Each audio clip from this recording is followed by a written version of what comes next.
Hi friends, I hope you're doing well and having a great day so far. Today's been a weird day. It's all right, we're here, we've made it. If it looks like I've been crying, I might have been. There's a film called Love Over Money. It fucking got me. Anyway, okay. Let's do it. So today we're diving into the denial patterns. The goal is I want to list the pattern. I want to give any relevant updated language or expand on what the pattern means, explain how this pattern has shown up in my life, and I want to explain how I have navigated trying to move away from the behavior. Just a forewarning that I'm probably going to put at the top of all these videos is that this is purely my interpretation of the patterns and my method that I have used to move away from the patterns. So please take what is relevant and leave the rest. Okay. I mean, did I chug coffee before I press record? Maybe. So first pattern is have difficulty identifying what they truly feel. For a long time, I couldn't tell if I was happy, sad, or just fucking was hungry and needed a snack. I was in a chronic state of disassociation because I was scared to feel the pain that had been stored up. I didn't like my body, especially before I transitioned. So I had taught myself how to just kind of stay out of it. And in my head, I had to do a lot of guided meditations on how to feel things in your body, which helped me slowly grow the tendons back together. I will also just plan to have a lot of fucking links in the description. I also had to actually learn about emotions, actually looking up the definitions of emotions. So I started using a emotion wheel. I've painted 2 different emotion wheels. I did the painting of the wheel, and I would have to know the definition of the emotion before I wrote it on the canvas. Also, I want to get an emotion wheel tattooed on my thigh because I use it a lot. Be like, I don't know, what am I feeling? Mental health nerd, who knew? My therapist also gave a really good recommendation of a game. It's emotion bingo. I'll put references on how to do it below. Super, super fun idea to also help.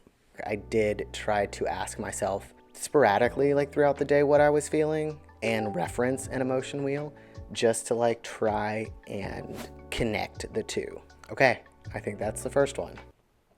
Minimize, alter, or deny how they truly feel. So this is when somebody asks you how you're doing and you're seconds away from a mental breakdown, but you're like, I'm fine. I've done it 1,000 times over. Spoken differently about how I was feeling to someone else, just to not be an inconvenience, not to be a burden, or not to connect vulnerably,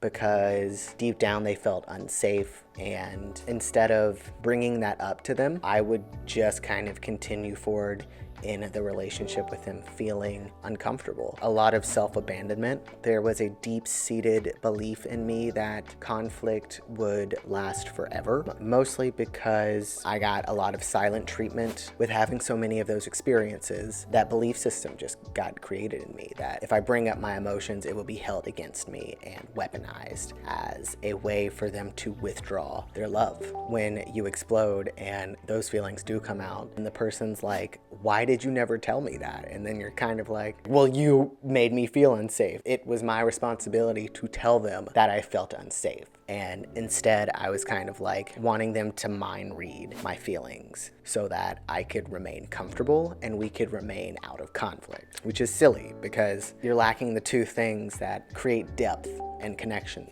in a relationship, which is honestly communicating your feelings and having vulnerable conversations. Repairing wounds in a relationship is kind of how you get bigger in weightlifting. You have to tear and fuck up the muscle for it to repair itself and grow bigger. And that's what you're doing, is you're building your relationship muscle. And I'm practicing to learn how to compassionately and clearly communicate without emotional attachment, meaning there being a rupture in the relationship, you taking time in a really clear and compassionate way to process what happened, and then come into communication and being emotionally detached from whatever the end result is. You live and you learn, friends. You live and you learn.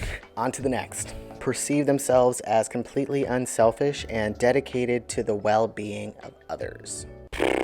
It feels like it's like intentionally kicking somebody in the nuts. But I think this is kind of part of the insidiousness, because codependency can look like you're being unselfish and wanting to help people when actually you're sacrificing part of yourself when you don't have to be, and it's actually unhelpful to the person. I think about my job at Google. There was a point where I was the only video person. So that meant that I was a videographer, editor, audio guy, lighting guy, finding actors, creating processes. I remember Thanksgiving one year and I took my work computer so that I would be able to edit when I was there. But deep down, I knew that I was going to have resentment. I've also definitely done this with friendships, just being too available, but I was very bad at setting boundaries. That's a huge reason why like my ringer is off on my phone all of the time, because I used to answer every email, every text message, every phone call because I felt obligated to. I have had to really ask myself, is the motive to actually help them in a way where I won't hold resentment for them or feel like a martyr, or that I'm over sacrificing something for myself? Or am I just doing it to like get on somebody's good side, or to get a raise, or be perceived as selfless? Fun one, right? All right, lack empathy for the feelings and needs of others. This one's a weird one for me because I don't lack empathy. I actually have like too much empathy, and I start taking on other people's emotions. And that's not helpful because then they feel like they have to take care of me. I know that there are instances where I have just not given a fuck about how somebody's feeling, especially after somebody has hurt me. Then I will get to a state of mind and heart where I'm just like, I don't care anymore about how you feel because it seems like you don't care about how I feel. And the key word there is seems. I have to be curious, and I have to ask that person questions on like, why did you do this? It has to become a conversation and not an assumption. And that was really hard for me. Either side of it is kind of terrible. You want to find the balance, find the gray area. Label others with their negative traits. I'm so bad at this. Call me Epson because I'm a fucking projector. I have a deep-seated like abandonment thing about needing to feel like I belong. Also feeling like there are other people with me dealing with the same issues that I am. I need to know that I have somebody that understands me. Yeah, so I normally project my negative traits onto other people so that we can kind of be the same. But there are a lot of unconscious times where I was just truly projecting and not believing that I actually held the trait. Normally what you're judging in somebody else is prevalent in you. It's hard for me to catch myself before I judge, but normally immediately after I say something judgmental, I'm like, ugh, do I do that? Guilty as fucking charged, my friends. That's what our brain does. It judges, so our brain and our ego are always like, good, bad, right, wrong, left, right. That's the only thing it knows, is to put things in one box or the other. I have to make an intentional decision to not judge things as good or bad. And that is so fucking hard. I think social media is a huge part of the problem. Number 6, think they can take care of themselves without any help from others. Oh no. I truly had an experience today. I have had a squeaky toilet for a very long time, and I was like, we're doing it. I'm gonna fucking fix this bitch. I got to like step 2, and I couldn't fucking do it. A huge part of me wanted to flip out because it made me feel stupid, like I couldn't do it, even though that had nothing to do with it. I knew what it, unscrew it. 2, it made me feel weak, like I was not strong enough, and it made me feel like emasculated. But I was surrounded by people who were unable to ask for help. And so I have just kind of taken that on for myself. But instead, I got angry, and then I just said, you know what? I'm gonna quit before I injure myself. And I immediately went to my computer, hired a plumber. I can ask professionals for help. It's a codependent win. Although asking for help can feel like admitting defeat, it's not. It's just human. All right, mask pain in various ways, such as anger, humor, or isolation. This is definitely not one of mine. Deflecting with humor when I feel pain is so hard for me to stop doing. I try to deflect people from their own anger with my humor. And I also don't do well with loud noises, especially yelling. So I learned to make it to my room, lock my door, and isolate. I wouldn't come out for like 12 to 24 hours sometimes. It's hard for me to sometimes know if I'm isolating or not, mostly because I am introverted and I have really grown up alone for a lot of my life. I have noticed how much I actually love being by myself. It brings me a lot of joy to just kind of hang out and do my own thing. So with this, I have to ask what my motive is. It becomes quicker and quicker with each time that I acknowledge it. Fuck. All right, we only have 2 more. Express negativity or aggression in indirect and passive ways, like sending smoke signals and hoping someone will decode them for you because you're too scared to speak your truth directly.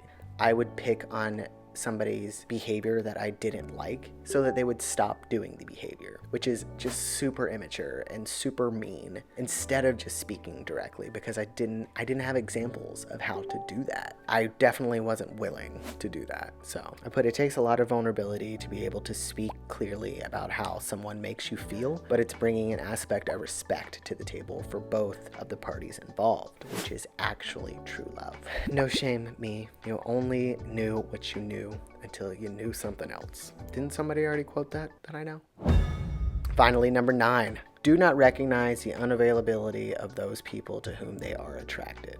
I have been in a relationship. It was long distance, and I can't do long distance. And instead of just acknowledging that it wasn't working, I just kept rationalizing and gaslighting myself and trying to stay in a relationship where I was not getting my basic needs met. And so I kept abandoning myself over and over and over again. It doubled the hurt of her not being able to be emotionally available. Oh, shit.